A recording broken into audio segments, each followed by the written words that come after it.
Sa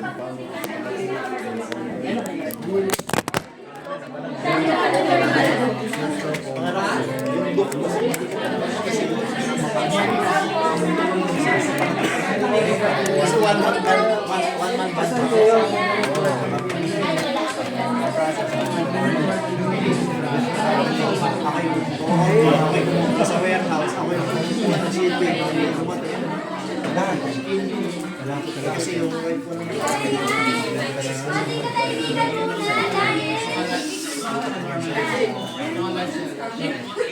Thank you so much. Ay, nag-enjoy ba kayo? Nahilo ba kayo? So, ngayon, ano naman tayo? Next speaker naman tayo. Next guest speaker tayo.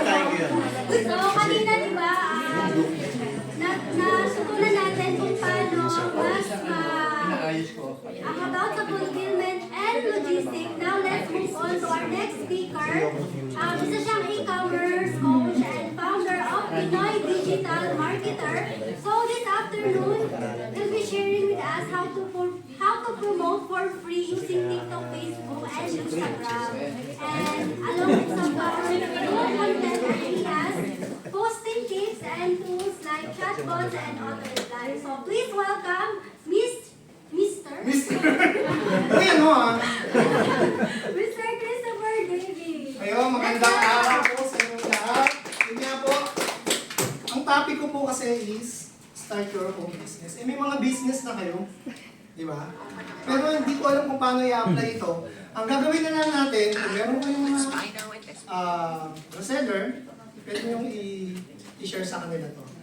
Kasi mag-start pa lang sila. Ayun. Bibilisan ko lang kasi 86 slides to. Stage manager ako, freelancer, panel builder, computer tech, network specialist. Ayan nga, ang kontrata ko is sa DPWH. Ako yung gagawa ng mga network na ako. Tama kami. Legit yan. Ayan, ito nga. Nag-ship ako sa freelancer, pandemic. Naging ano ako, live stream operator. Ano yung OBS? Mga channel. OBS. Madali lang siya. Ayan, Facebook, sa YouTube, para pag magla-live ka sa mga event. Then SB19, mga ganyan. Tapos yun, familiar ako sa WordPress.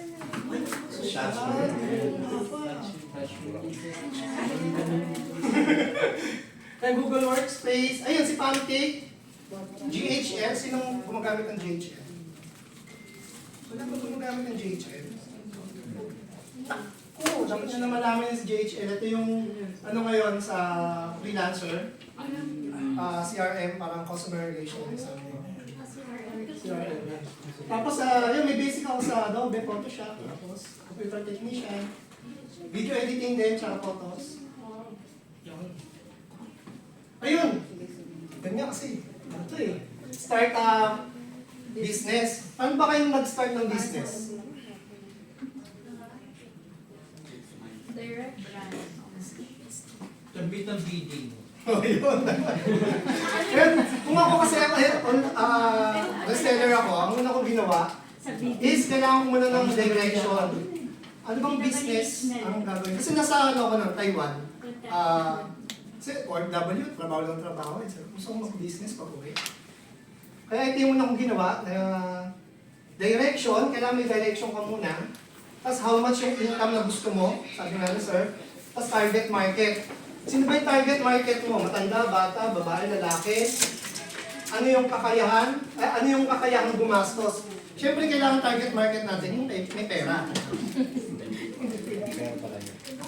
Basic. Ayan. Una-una, kapag alam nyo na yung direction nyo, maghanap kayo ng problem. Ano ba yung problem na gusto nyo i-solve? Sa health ba? Extra income, sa wealth, sa relationship. Kadalasan dyan, health, mga MLM, gamot-gamot. Yan, yan. Kaya mga nutrition, diet, mga training, tapos extra income, mga investing, sales, ayan, sa atin sales yan. Tapos relationship, sa dating, problema sa jowa, ayan. Kapag nakuha mo na yung na-opera mo na sila ng solution, i-develop mo na yung product. Ano bang product ang gusto mo? Health ba? Sales? Yan. Pag na-develop mo na yan, bilisan lang natin. Ayun nga, start with the right product and services. Nakapili ka ng isa. Isang product muna tayo. Alam ko, marami kayong product. Kuha muna tayo isang product. Kung naisip nyo na isang product na yun, meron kayong reseller, at ibinigay niyo yung product, doon siya mag-focus kung anong gagawin niyo sa product na yun. Sa product na yun, kailangan mo ng target market. Ano ba yan? Sapatos ba yan? Sino yung tatargetin mo? Ayan. Siyempre, kapag naisip mo na yung target market mo, ano ba yung ano mo? Check your market. Sino ba yung kalaban mo? Diba? Competitor mo? Kapitbahay ko, nag-milk tea. Diba? Pare-parehas na, di ba? Pero paano sila naiba? Ano yung produkto nila? Ano ba yung servisyo nila? Ano ba yung presyo nila? Yung pricing? Yan. O, saan ka po pwesto? Halimbawa, naka-offline ka. Tapos yung number 5 is business model. Kagaya sa inyo, meron na kayong mga pwesto eh. Pero ako, reseller ako, nag-iisip ako kung may pwesto ba ako offline or offline. Isipin ko muna yon kung saan ba ako magpo-focus, dito lang sa bahay ba? Sari-sari o mag-online ako. Halimbawa, naisip mo na yung online, ayan, create ka ng marketing plan. Kasi pag wala ka namang marketing plan, paano ka magkakaroon ng sales strategy, di ba? Doon kasi na pumumpisa sa sales. Sa marketing, para magkaroon ka ng strategy mo sa sales. Kaya naman dito naman sa creating marketing plan, ano ba yung mga platform na gagamitin yan? Dami ng libre, di ba? May TikTok, Lazada, Shopee, FB Market, tapos pwede kang gumawa ng sarili mong e-com. Tapos yung mga suggestion, ano bang suggestion natin dyan? Dapat yung madaling gamitin. Kasi kung meron nga kayong panel, tapos ibibigay nyo sa reseller, hindi niya nahirapan siyang gamitin. Wala siyang mga tools, wala siyang mga template. Sayang lang din yung makukuha yung affiliate marketer. Yan. Tapos dapat may customer support. Halimbawa ako, kinuha ko yung affiliate link nyo, bebenta ko. May problema sa product. Kailangan merong customer support yung yung business na. At may security, napaka-importante niyan. Malagay ng malware yung mga website. Bibili lang kayo, nabibili naman siya. Next natin, yung build your brand. Ito yung dapat topic to ni Sir eh. Diba? Build your brand. Bakit? To help distinguish your product and competition. And to have a loyalty to your customer and your target market. Kasi pag may brand ka, ito nga, people buy brand, not product. Hindi naman bibili ng yan eh, ng product mo eh. Kagaya ng Nike, kahit libo yan, bibiling ko yan, kesa doon sa tago 150 na binibenta ko sa Shopee. Kasi kailangan napakaganda ng inyong brand. Ayusin niyo yung brand nyo. Paturo ako sir, sa branding. Ayan. Tapos, ang tao kasi, number 9, great photos and videos. Ang tao kasi na-attract sa sa videos. 5 minutes lang, nagano ka ng product. Ganun mo lang siya. Content na yun, pwede mo na yun. Tapos lagyan mo ng caption. Tapos lagyan mo ng link ng product. Tapos yung algorithm ni Facebook o TikTok ni Shopee, pasok na agad yun. Basta tama yung SEO nyo. Tapos next natin is paano ka nakikita. Nagawa mo na yun. Siyempre wala pang pumapasok na kita. Diba? Paano ka nakikita? Siyempre, execute mo. Yung sinasabi ko, execute mo siya, gumawa ka ng video, i-content mo agad siya. Huwag na tayong mag-isip, para sa akin experience ko. Kasi mahilig ako magandang video, magandang music. Actually, ugly post. Mga mga ginagawa niya, ba? Ganun lang siya. Yung mga content creator, mabenta siya talaga. Ayan, kung gusto mong mapapansin ka, always show, yun na kailangan mo talaga araw-araw. Meron kang content, kahit anong content, kahit pa-picture ka lang ganon. Basta, ang algorithm ni Facebook, TikTok, Lazada, Shopee, kailangan meron ka lang post na kahit isa. Kaya sinasabi nila maglagay ka ng marka, ganyan. Magla-like ka mo. Actually, effective siya. May kilala ka doon. Kaya kapag, yun nga, content is king. Alam naman natin lahat yan. Content talaga yung kilala sila Kong TV, Malapiton, mga ganyan, di ba? Ang sabi nga ng isa, bakit? Wala namang wawa yung content nila, di ba? Pero bakit kumikita? Di ba? Kasi, na-entertain yung mga tao doon sa ginagawa nila. Ay, scroll ka ng scroll, makikita mo. Magpo-focus ka na doon. Yun ang gusto nila Facebook, TikTok, na meron kang pinopost. Tapos kwento. Ayun, pero kung gusto mong makilala ka, magbigay ka ng mga gift, ganyan. Isa natin, medyo marami na. Ayan, connect with influencers, sinabi kanina. Maraming influencers sa TikTok, kahit sila ma'am. Mag-connect lang kayo doon. So, ganyan sila. Mga artists, mga business guru, mga mentor. Kita ko na sila. Ano ba? Next natin ay make customer service a priority. Yan yung pinaka-importante natin. Kasi kung hindi mo sasagutin, ba nag-comment, kailangan sagutin mo yun. Dapat palagi ka nakapokus sa ano mo. Kung meron kayong mga sales or marketing na tao, yan ang huwag na huwag nilang kakalimutan na i-follow up yung mga customer. Okay, ayun. Mabilis lang. Ito yung next natin. Ayun, paano ba ginawa? Ito, actually, ginawa nyo na to eh.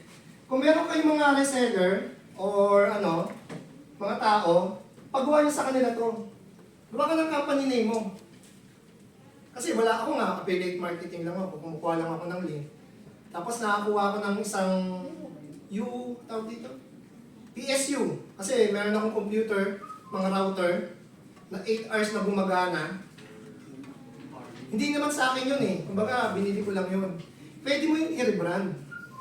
Kung ikaw ay isang technician, pwede mo siya i-rebrand. Marami nang ganyan sa mga solar. Tapos yung vision and mission mo, gawa ka na ng ganyan. Product and services, website, landing page, automation, FB. Ito yung importante rin yung testimonial ng mga...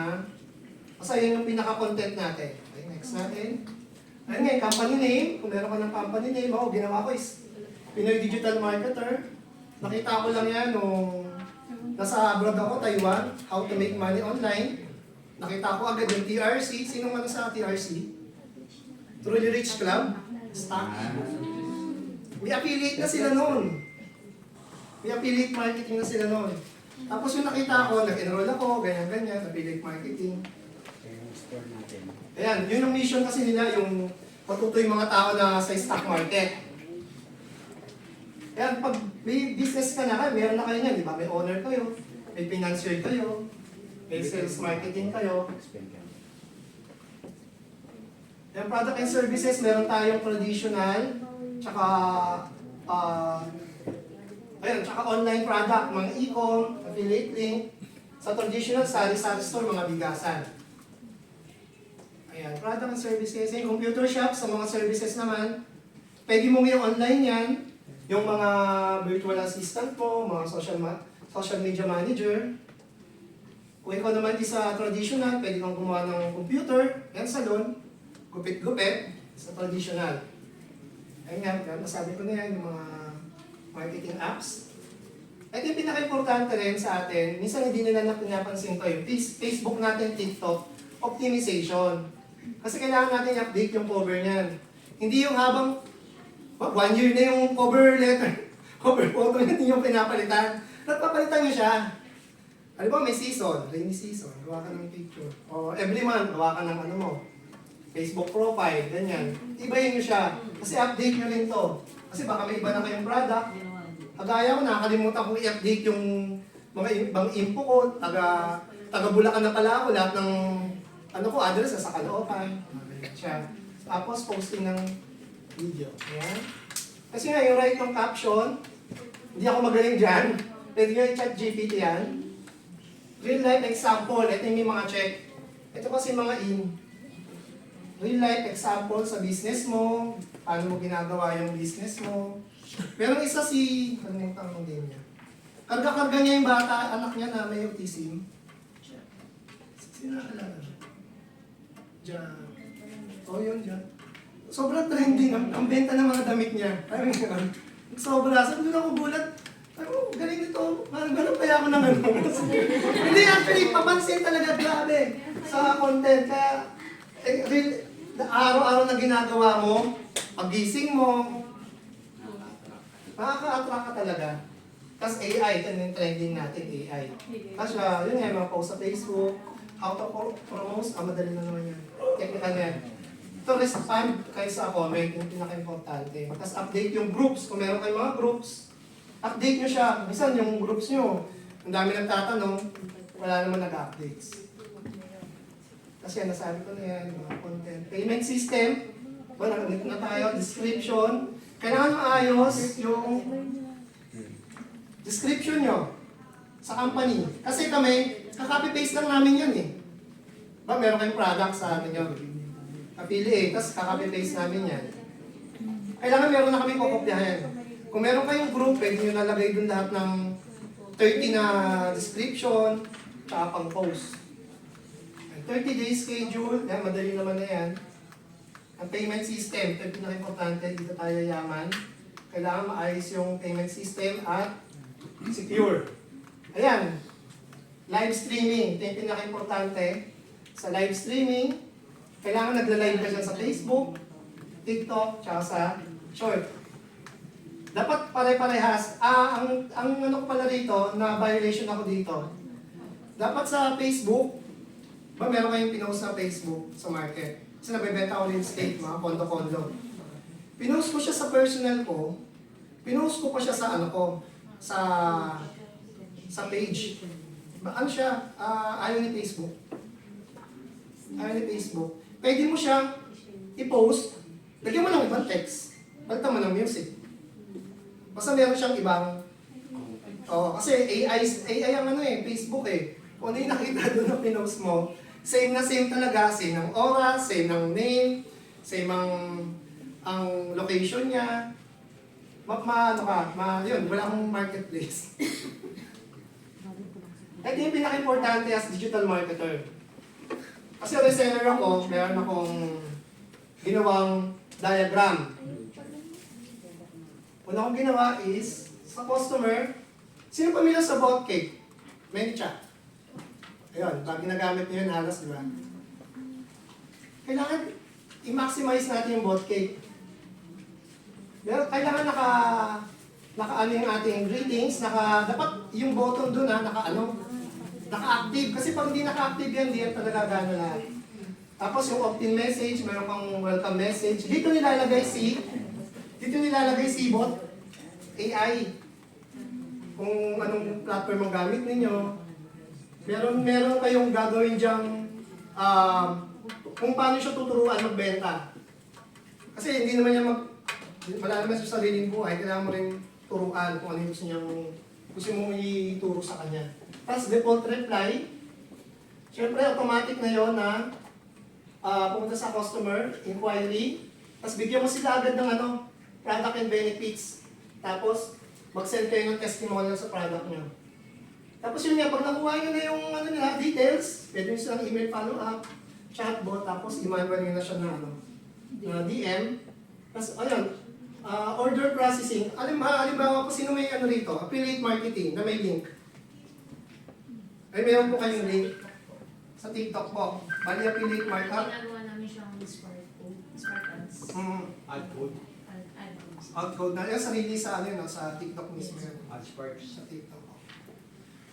Kasi merong program ngayon si Facebook, yung ipapaano mo yung product mo. Para yung link mo, pwede mo nang iyan sa nila. Kasi nag-try ako nun eh.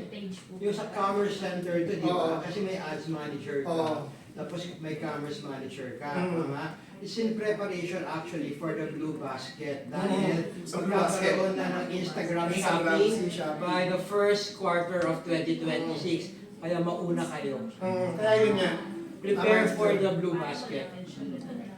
I-using yung product nyo sa Facebook. Diba yung bot cake may POS, automatic yun, integrated siya. Kung nilagay mo rin yung product mo, may kita mo yung yung link kasi ano mo kay Facebook eh. Para, kasi ngayon si Facebook kasi pag nag-live ka, naglagay ka ng link, hindi nga inaalam kasi hindi ka pa, no? Wala pa daw sa system nila. Wala pa. Kasi yun, warehouse, affiliate. Ma'am, Kung ako, reseller na ako, marami na akong budget, ma'am. May suswipe ako, may bibili na ako sa ano. Sa Taobao, no? Taobao, mga ganyan. How should we contact by Meron naman din kayong dashboard, ma'am. one of the few brands? May dashboard din. Hindi na kayo mahirapan i-integrate siya sa payment system. Importante, may payment system naman po yun. Client side. O sa client side. Kasi yun, mga Sendit, Gcash. Kailangan meron. Ito Sendit, nakakatulong tong Sendit. Kung sino may Sendit. Ayun na, sa Facebook, aware ba kayo sa 24 hours minimum rule? Isang beses na kayo mag-message kay Facebook. Sa 24 hours, sa ano po, sa automation. Tapos dalawa yung admin nyo dapat sa inyong account para pag nasira. Yung spamming yan, sir, no? Opo, isa spamming to. Ang ano lang siya, na 24 hours rule dapat, kung hindi sumasagot si customer, huwag niyong sagutin, huwag mo kayo mag-message ng message. Isa lang dapat. Pag nag-message yun Andy message na yun. Pag sumagot siya ng isa, o kahit nag-thumbs up lang siya, yung message mo, pwede na yun. Oo, spamming mo na siya. Ayun. Tapos ano, yung gawa kayo sa comment reply ng tatlong para magkaiba. Hi, thank you sa comment. Ayan. Tapos dapat walang link. Yung mga link dapat dun sa may inbox section. Dun siya ilalagay. Yan, automated response, keyword. Ginagawa pa ba ito sa mga Facebook? Kasi AI na di ba? Pero naman, Actually, importante pa rin ito. May keyword ka na how much, yung mga basic location, Frequently asked o questions na ang talagay mo siya dyan. I-set up nyo lang siya. Basic lang naman siya. Yan, mga comment reply, broadcasting. Di bayad na nung ngayon ng ano. What's up? Parang may bayad yata, pero. Hindi ko pa compare, pero nabasa ko may.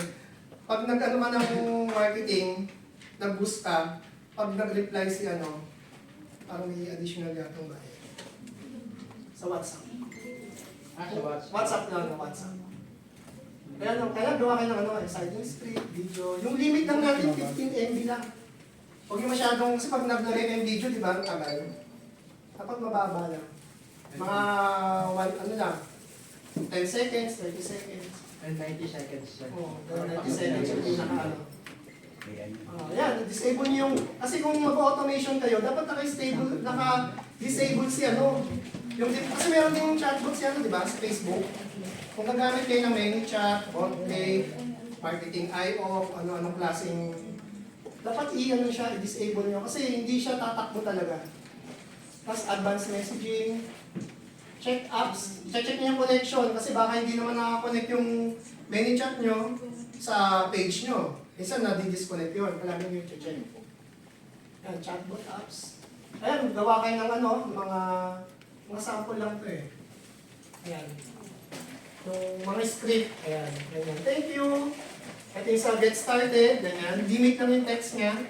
Tapos welcome message, ganyan din. Lagay mo na agad yung schedule mo, cellphone number mo, services mo. Tapos default reply, lagay mo na lahat dito kung anong klaseng, ano ba yung binibenta mo. Naku-automate na siya para hindi ka na paulit-ulit na nagme-message kay customer. Napaka-effective niya. Tapos sequence, gawa ka ng sequence 1, 2, 3. Yan, schedule post. Kung content creator ako, gagawa ko ng Monday, motivational. Mga ano lang, 90 seconds, ganyan. Kailangan isa-set niyo yung ano nyo. Yung inyong, kung reseller ka, gusto mong ma-expose. Yung iba naman ayaw eh. Pwede kang gumawa ng AI. May tip ako sa AI. Sino gumagamit ng mga bio, ng mga may bayan? Heygen, Bio. Heygen. Ang ginawa ko sa Heygen, wala akong account, di ba? Nag-ano ko doon. Ang ginawa ko lang, ini-screenshot ko lang siya. Ano, meron kang ano, screenshot? Ini-screenshot ko lang siya. Tapos pinlay ko. Kasi pag dinownload mo yun, magkakaroon na ng watermark. Ako magutak ako, sige, screenshot ko lang to, pares lang naman ang solution. No? E di meron na akong content. Meron siya. Kung makikita nyo na sa website, kasi biglang na-blue, di ko alam bakit na-blue yung website. Ayan, mga comment reply. Dapat set. Ito about cake pa eh. Post ID. Ito naman importante ito sa Facebook ads. Tapos, importante din to, yung mga comment na ano, ginagawa niyo ba to? Yung mga bad words sa Facebook. Ang filter. Pag may time kayo, lagay niyo sa isa. Para hindi ma-block, ma-restrict yung ano. Alam mo, may kalabang kayo na ano, ilagay niyo dyan. Ano ba to? Oh. Once na may nag-comment po ng bad comments, Automatic i-hide niya. siya. I-hide niya, tapos pwede niyo pang i-message, bakit ka nag-comment ng ganito? Saan siya sa, ano, sa backend ng Facebook? Bot page to. Meron din sa Pancake. Meron din sa Facebook. Check pa na. Thank you. Tapos yun. Ayun, kasi ako nag-start ako sa ano, website. Gumagawa ko ng mga website. Yung school na German school, yung una kong ginawa. Sabi ni ma'am, paano tayo makikilala sa ano? German. Sabi ko, go tayo. Kahit di ako marunong talaga. Inaral ko lang talaga siya hanggang sa natuto ako gumawa ng panel. Ayan. Ito yung mga template to na website. Kung meron kang health, importante kasi kung meron kang health insurance, may personal trainer ka na website, doon ka makikilala kasi. Kagaya si Speedway, meron silang website. Kahit personal lang, ako meron din yung personal website, nandun lang yung ano ko, pag mag-a-apply ako, ito yung website ko, nandiyan yung details ko, skills ko, contact. Napaka-importante nito, paano pag nag-down si Facebook, TikTok, tsaka si ano. Meron kang backup. Kasi minsan, kagaya Windows, Microsoft nga, di ba biglang nag-ano? Microsoft, buong airport hindi nakagamit ng ano. Kasi nag-down. Eto, maganda to. Basic na naman din siyang gawin. At least meron ka ng mga product nandun. Pwede mong integrate doon. At gustong-gusto ni Facebook ads yan na meron kang website. Para sa pixel. Pwede mga sample template. Ano pa ba? SEO. Sino marunong sa SEO? Basic lang. Para mabilis lang. Search engine optimization. Search engine optimization is a practice of orienting your website to rank higher or a search engine result page, SERP, so that you receive more traffic. The aim is typically to rank on the first page of Google result for search terms and mean the most to your target audience. Kasi sa Facebook naman, search ba kayo dun sa tab nila na search? Kadalasan, ang mabibigay sa'yo dun, puro ano puro group. Effective pa rin talaga si Google. Kasi si Google, nandun din yung Facebook mo. Topic, niche. Anong niche mo? Computer technician, sa tax, sir. Keywords, kung ano yung keywords mo. Pag-usapan natin mamaya, medyo technical kasi yan. On page, just meron ding off page, SEO. Social media, SEO. Ito yung sa niche naman kasi is topic. Ano ba yung topic mo? Ano ba yung subject mo? Ano ba yung product mo? Iba-iba yan. Kung ano yung niche mo, yung topic mo is about counseling, tax, ayan. Subject mo, product, interest. Yan yung mga type ng niche. Service, specialization. Tapos yung meron tayo sa niche natin is meron tayong low-hanging fruit tsaka evergreen. Para mabilis lang, yung low-hanging fruit, ito yung mga mga product na biglang magka-trend. One hit. Yan ang tawag sa digital marketing. Ang evergreen naman, hindi yan nalalaos kasi yan yung may birthday, hindi yan nawawala, holiday, Christmas. Kasi doon kaya sinasabi yun, kung ano yung gusto nyo, may product kayo pang Christmas, i-ready nyo siya. Web traffic. Web traffic versus the volume of user. Yung traffic yung gumagamit sa Kasi yung website kasi, kapag, halimbawa, nag-type kayo ng charger, specification ng cellphone, halimbawa, Oppo, na cellphone, made in Philippines, ganyan. Kapag yung Oppo kasi lang nilagay nyo, maraming lalabas na Oppo. Kapag nilagay nyo specific, made in Philippines, tapos yung price, automatic ibibigay sa ni Google kung ano yung hinahanap mo. Yan, long hanging fruit. Isa tayo, brand. Ito yung brand. Isa tayo sa brand. So, ito yung category ng e-commerce. Four categories ng e-commerce, yung physical, digital, tsaka services, tsaka software. Nandito tayo sa digital, physical. Physical. Digital marketing is practice to reach. Kasi yung iba kasi hindi na gumagamit ng ng digital marketer. Actually, napaka-importante nga. Paano mo i-scale yung yung customer mo. Meron pa nga yung yung personal per customer.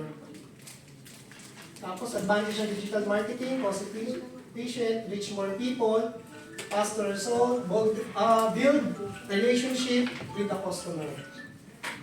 An advantage ng digital marketing, digital marketers can be very specific about serving the right ads to the right audience at the right moment, but there's also a potential for customer to spread the word through platforms like social media. At the same time, digital marketing can reach more people than traditional. Kaya mas okay talaga ang digital marketing. Ito na nga yung digital marketing natin sa awareness, Facebook ads. Kasi kung sino ng Facebook ads na rito, na dinagsa kayo ng maraming inquiry, nasalo nyo ba lahat? Sayang email, sayang data, lagyan ng pixel, kasi pwede nyo siya i-retargeting.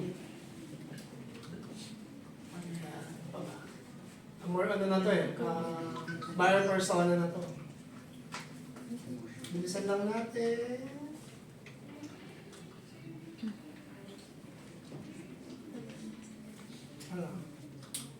Alam niyo na yan. Pixel. Merong sino nakaset up na yung pixel nyo? Gumagamit ba ng pixel? Yung sa iba, alam niyo yung pixel? Paano gumagamit yung pixel? Para siyang AI din na inaaral niya yung mga pumapasok doon na nagkiklik, dumadaan. Tapos pag nag-retarget na kayo, doon kukuha si Pixel kung sino yung tao na yun. Kasi kaninong mabukot. Kasi pag-aaralan nila yun kung ano yung product mo na tutugma sa kanila. Automatic yun, pag makikita palagi yung ads mo. Siya talaga yung focus lagi. Oo. So yung magiging target market mo. Kailangan mo talaga siya i-set up. Sayang. Pag nag-ads ka, tapos wala kang pixel. Sayang ka ng pera. Ayun lang, nagagawin ito. Kaya pinulit lang natin.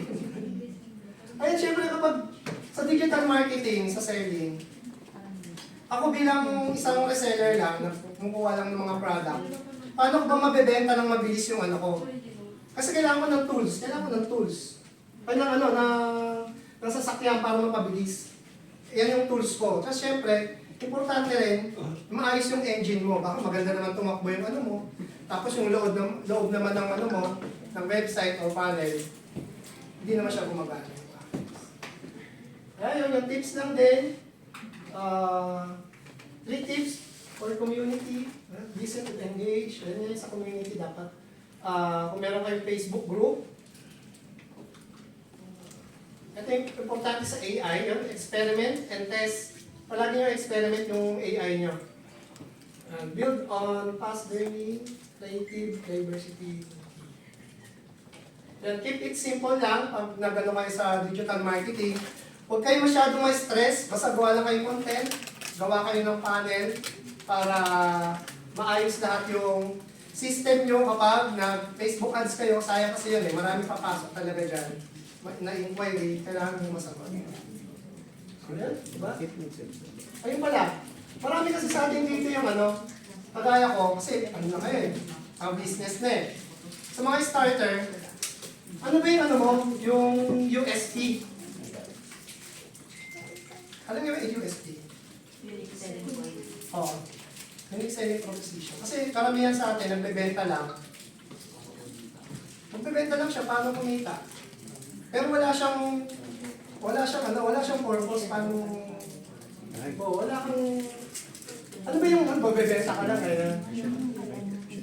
Ang pinaka-key kasi doon, halimbawa lang yun sa sa business ng Pizza Hut. Nakuha ko lang to kay Marco Victoria. Yung sa Pizza Hut, number 1 sa sa Amerika. Tapos kinalaban sila ng Domino's. Ano yung USP ni Domino's? Pinakakaalala. Kapag na-late ng 30 minutes yung pizza nyo, libre na. Yun ang USP nila. Kaya yun, nagtuloy-tuloy sila. Diba? Napakaganda talaga ng USP talaga nila. Kailangan yun din ang nahanapin natin sa mga, kung nagsesell tayo, isipin din natin kung paano ba natin, hindi lang walang product, suppose. Hindi po talaga siya effective. Naging effective siya nung sample ko sa may TikTok ko, hindi na ako nagpo-post. May bumibili pa rin. Sabi nung ko, nakaubos ka agad doon, 4,000 na. Bili lang siya ng bili. Sa TikTok, print lang ako ng print ng ready. Stock, deliver. Yun nga, kailangan talaga meron tayong content. Content is king talaga. Kahit anong mangyari dyan, content is king. Ayun, thank you po. Thank you very much po. Sana po may natutunan po tayo. Ayan, thank you so much. Thank you very much, Mr. Christopher David, for those practical strategies on social media marketing. So, ang dami na naman namin natutunan. So, up next, we'll hear something very exciting, a real-life seller testimonial. So, this is the chance to learn directly from a fellow seller who has been using Big Seller to manage their shop easily. So they'll share their story, the tools that help them this busy season, and practical tips you can apply in your own business journey. So let's welcome Sir Arnel Gutierrez. Pwede dito na lang ba? Since testimony lang. First harap na. Para makita nila kayo lahat. Good afternoon po sa lahat. To be honest, I was expecting that this event would be held in parang podium or arena. Pero it's really good to feel din na inclusive yung ambience ng ganitong setting, So para lang tayong nasa isang meeting, so mas intimate yung nagiging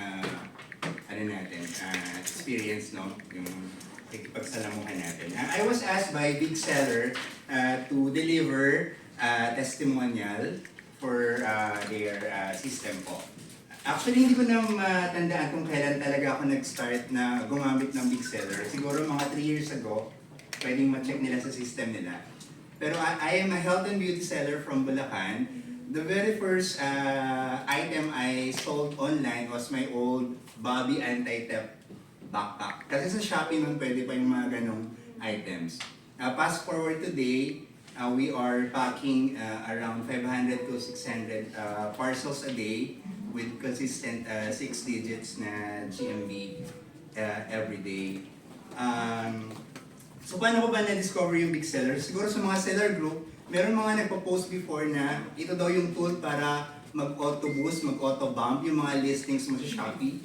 Yung 5 listings na pwede mong i-bump or boost para lumitaw sa unang, sa topmost or hindi man topmost, basta bandang unang sa search result na dati ginagawa natin manually. Minsan gumigising pa ako ng alas 3 para lang i-bump yung mga listings ko. Pero with Big Seller, pwede na yun i-automate. You will just have to enroll at max 30 listings na isa-cycle niya on a daily, every 4 hours, no? 30 listings na i-enroll mo doon, tapos siya na yung bahala na every 4 hours, i-auto-bump na yun. So I noticed na yung mga nasa listings na yun, yun nga yung mga nag-generate ng sales sa shops ko. Ano ba yung mga favorite features ko sa Big Seller? So una yung capture proof. Kasi parang it also serves as an assurance to your buyer na tama yung papadala mo. Minsan mali nga rin yung napipick naming item, nagre-reply si buyer. So on the spot, na ko-correct namin yung potentially magiging order loss or magiging source ng return refund.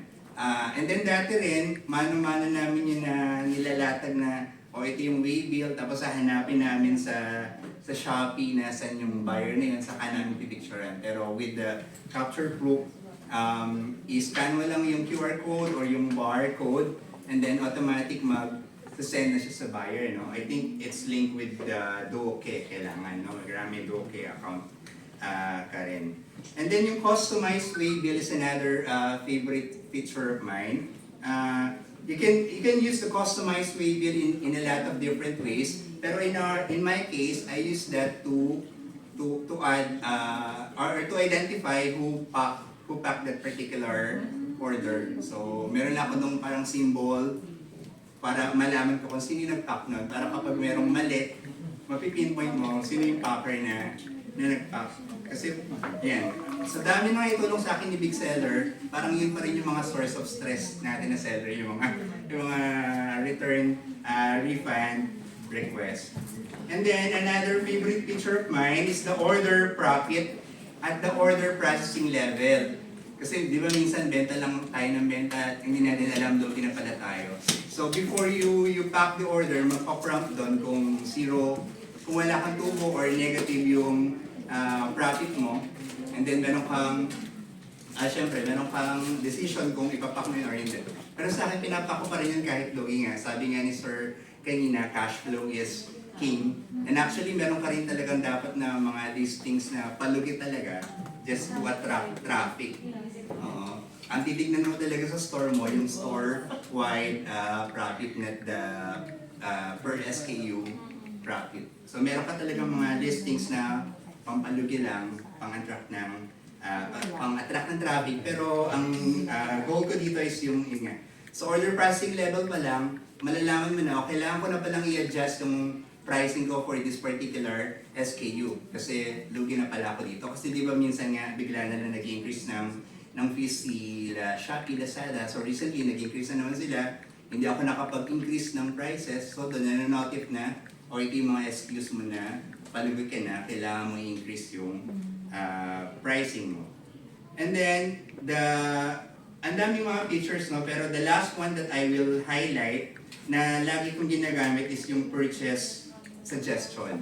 Yung forecasting ng inventories. Kasi dati, nalilimit yung sales capacity namin kasi hindi ako nakakapag-order agad ng stocks. Kasi nga, mano-mano ko tinitignan sa Shopee, Lazada or TikTok yung mga best-selling items, no? Pero kay Big Seller, automatic doon, depende sa parameter na in-input mo at depende sa historical sales, kung ano yung lead time mo, ano yung lead time mo, ano yung stocking frequency mo, mag-generate siya ng number na ibibigay sa'yo kung how much or how many of this particular SKU you're going to order. Pwede na rin siya mag-generate ng purchase order doon pa rin mismo. Pero since ako, ang dami kong mga suppliers, at ang niche nga namin yung mga imported items na in-order ko rin abroad, talagang tinitignan ko to on a daily basis para alam ko kung ilan yung ordering kong quantity per item. So that's the most useful feature para sa akin. So Big Seller has really helped our shop nga. So home-based seller lang kami, nasa second floor yung bahay namin, pero nasa ilalim, nasa first floor, ground floor yung warehouse. Sabi ko nga kanina, unang-unang item na binenta ko yung second-hand bag ko. Pero now we are processing 500 plus orders on a daily basis. Tinignan ko yung historical sales ko kay Big Seller, kaya lang ang binibigay pala nilang data ay hanggang 2 years ago lang. So nung August 2023, ang GMV namin nasa mga 100K a day, 200 orders on an average daily. Pero today, ayan, nasa mga 500 plus orders na kami daily, nasa mga 200K na GMV daily. So ganun yung nilaki nung shop, and I can attribute a lot of that from Big Seller. Sabi ko nga dun sa tulong niya sa akin sa purchase suggestions, so forecasting ng mga ng inventory. So marami pa akong mga gustong matutunan kay Big Sellers kasi napakarami niyang mga features. Isa sa mga hindi ko masyadong maintindihan pa yung sa profit report. So siguro makakapag-request na ako ng mga 1-by-1 tutorial sa Big Seller. Kasi before, inaral ko lang naman siya on my own kasi user-friendly naman siya. Pero yung sa profit report, hindi ko pa maintindihan kung yung ads ba ni Shopee talagang ini-integrate na nila sa expenses or hindi pa. So, yun yung mga gusto kong matutunan pa. Merong mga technical issues from time to time kay Big Seller, pero karamihan doon mga API issues kay Shopee, kay TikTok, kay Lazada, no? Na kahit na hindi na sila, kahit na wala na silang direct control doon, still, they will accommodate your request. Magpa-follow up sila dun sa mga platforms na yun. Pero there are also few times na ang issue na kay Big Seller, pero you will feel assured na they are working on it kasi isang message mo lang, ang daming CSR na magre-reply sa'yo. Minsan naguunahan pa sila sa pag-message sa'yo. So, yun lang. Nag-start pala ako sa pre-plan kasi may pre-plan sila na free for your first 3,000 orders, no? Pero nung nalagpasan ko na nga yung order volume na yun, nag-avail na ako nung basic plan, no? Na up to 10,000 orders. So dati hindi ko yun napoconsume, pero ngayon, nag-a-add ako ng order package. Parang weekly or daily, nag-add ako ng order package para lang ma-replenish yun. Pero once na nakita ko na kailangan ko na mag-upgrade dun sa Pro plan, mas magiging cost-efficient na siya, I would likely do that po. So, thank you very much, Big Seller, for this. Thank you so much, Sir Arnel Gutierrez, for sharing your story. Nakaka-inspire. Kasi ano, diba, Sana yung mama talaga. nagsimula siya sa free plan,